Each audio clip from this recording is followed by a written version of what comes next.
En France et en Espagne, les incendies marquent le pas. Pedro Sánchez estime voir le bout du tunnel et le méga-feu qui ravage la Gironde est stabilisé.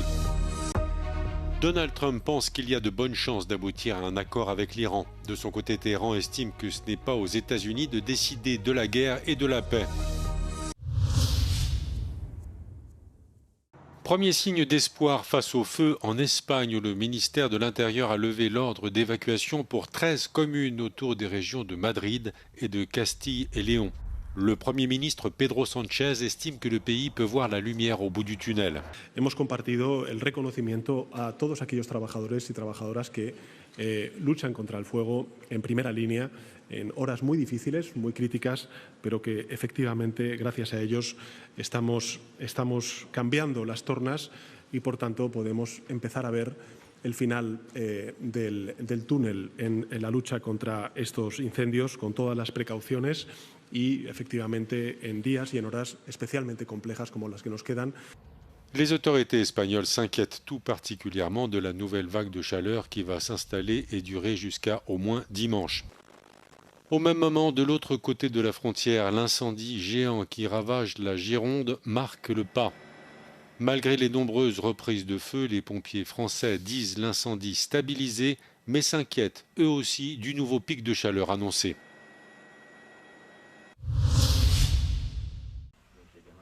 En Europe occidentale, 2/3 des enfants ont fait face à des chaleurs extrêmes au cours du premier semestre 2026.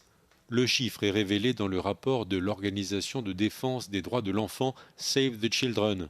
C'est 3 fois plus que dans les 12 mois de 2025. En Allemagne, le nombre d'enfants exposés à une chaleur extrême au cours des 6 premiers mois de l'année a dépassé celui des 5 dernières années réunies. Entre janvier et juin 2026, 10 millions d'enfants britanniques ont été exposés à des chaleurs extrêmes et c'est davantage que le total enregistré au cours de n'importe quelle année depuis 1996. La croissance des enfants les rend plus vulnérables à la chaleur, leur capacité à réguler leur température corporelle est moindre que celle d'un adulte. Les enfants courent un risque plus élevé de traverser des périodes de déséquilibre en sels minéraux, de fièvre ou d'attraper des maladies respiratoires ou rénales.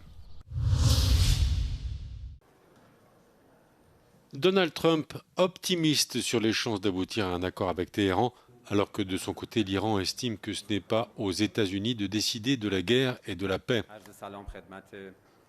L'accalmie se poursuit depuis la nuit de vendredi à samedi dernier et l'espoir se renforce d'une issue diplomatique. Le Qatar et le Pakistan conduisent la médiation pour relancer l'accord provisoire du 17 juin. Selon le porte-parole du ministère iranien des Affaires étrangères, l'Iran compte se défendre aussi longtemps que nécessaire. Le diplomate confirme la poursuite des échanges avec les États-Unis, même si, selon lui, les frappes américaines ont brisé les conditions nécessaires pour la tenue de négociations constructives. De son côté, Donald Trump assure que la pression militaire a contraint l'Iran à négocier. En cas d'échec des négociations, le président américain menace de relancer les bombardements. Le transit par le détroit d'Ormuz reste le principal point d'achoppement des négociations. Les États-Unis, les États du Golfe et l'essentiel de la communauté internationale rejettent la volonté de l'Iran de régenter le trafic maritime dans les détroits d'Ormuz. Selon Téhéran, Washington n'est pas impliqué dans les récentes discussions avec Oman sur l'administration du détroit d'Ormuz. Pour l'heure, l'Iran continue de verrouiller le passage par lequel transitait 20% du pétrole et du GNL mondial avant la guerre.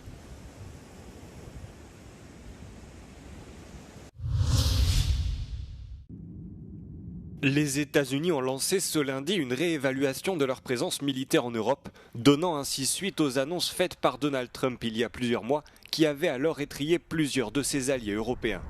Le président américain a déclaré que cette mesure n'était pas liée à des désaccords avec les dirigeants du vieux continent, mais qu'il s'agissait plutôt d'une initiative visant à garantir que l'Europe aille de l'avant et assume la responsabilité principale de sa défense. L'issue de cet examen sera une accélération de la transition de l'OTAN vers une alliance plus forte, plus équitable et plus durable, a assuré le sous-secrétaire américain à la Défense, Elbridge Colby. Cette initiative intervient un mois après que le secrétaire à la Défense Pete Hegseth a annoncé à ses alliés de l'OTAN l'intention de Washington de retirer des troupes. On ignore encore où les États-Unis maintiendront une présence militaire et où les réductions auront lieu, Pete Hegseth ayant vaguement indiqué à l'époque que, je cite, « certains pays échoueront et d'autres réussiront haut la main ». L'Allemagne, l'Espagne et l'Italie, dont les dirigeants ont tous eu des désaccords avec Donald Trump, font partie des pays où les États-Unis ont annoncé leur intention de réduire leur présence. Cette révision, dont la durée n'a pas été précisée, pourrait déboucher sur de nouvelles réductions, alors que l'administration Trump continue d'adopter une position critique à l'égard de ses alliés européens.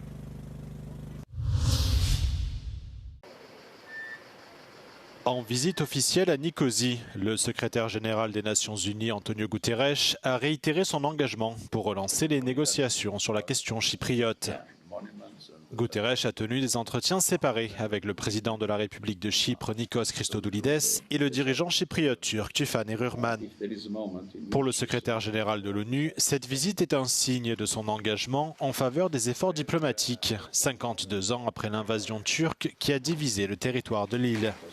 It depends obviously on the Cypriots themselves, also the guarantors have a role to play, but I will do everything I can to support the Greek Cypriots and Turkish Cypriots in this very important moment. Les puissances garantes sont la Grèce, la Turquie et le Royaume-Uni, en vertu des accords qui ont institué la République de Chypre en 1960.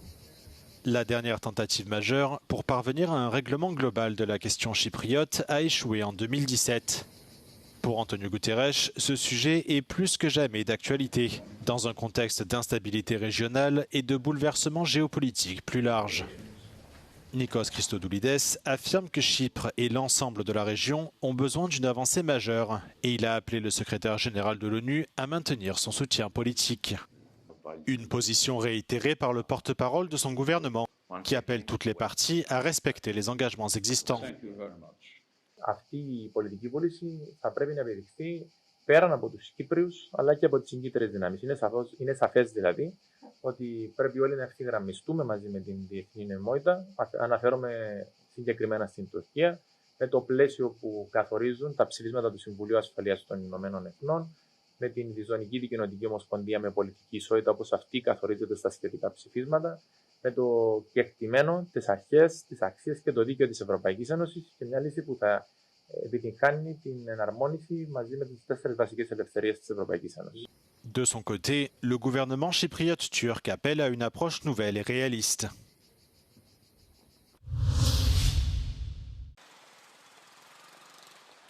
La souveraineté énergétique de l'Union européenne passe par les énergies renouvelables. C'est ce que plaide le rapport de l'Institute for Energy Economics and Financial Analysis. L'IEEFA est l'acronyme de cette ONG basée aux États-Unis, dont la spécialité est l'étude des marchés de l'énergie. Selon leurs analyses, le développement de l'éolien, du solaire et des pompes à chaleur a permis à l'UE en 2024 de réduire des 2/3 les importations de GNL en provenance du Qatar. L'ONG estime que l'UE pourrait encore réduire d'1/4 ses importations de gaz d'ici 2030. Pour atteindre l'objectif, l'Union européenne devrait installer chaque année 4 millions de pompes à chaleur, une soixantaine de grands parcs solaires et entre 5 et 6 000 éoliennes modernes. Dans son rapport, l'ONG note comme l'UE a remplacé les importations de gaz russe par du GNL américain et qatari. Les analystes y voient le déplacement d'une dépendance pour une autre. En 2025, les énergies propres ne représentaient que 26% de la consommation énergétique de l'UE, soit un volume largement inférieur à l'objectif de 42,4% fixé pour 2030. Les conclusions du rapport relèvent aussi le risque inhérent d'une dépendance croissante vis-à-vis de la Chine, la superpuissance montante en matière de panneaux solaires et de batteries lithium.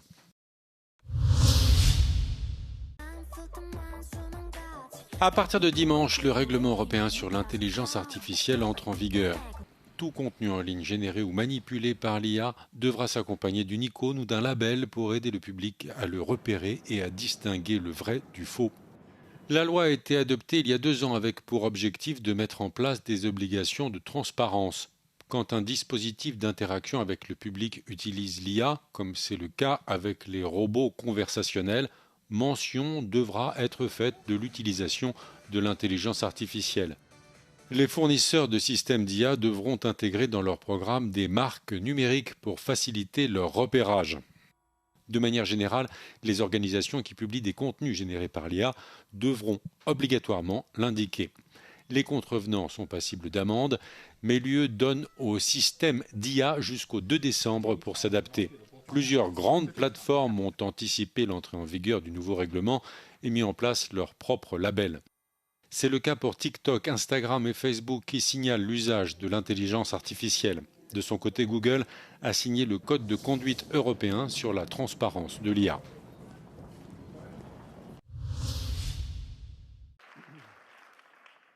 C'est un pas supplémentaire pour faire de X une plateforme à tout faire, comme le souhaite son principal actionnaire Elon Musk. Ce lundi, le réseau social a lancé un nouveau service bancaire et financier pour tous ses abonnés Premium et Premium Plus aux États-Unis.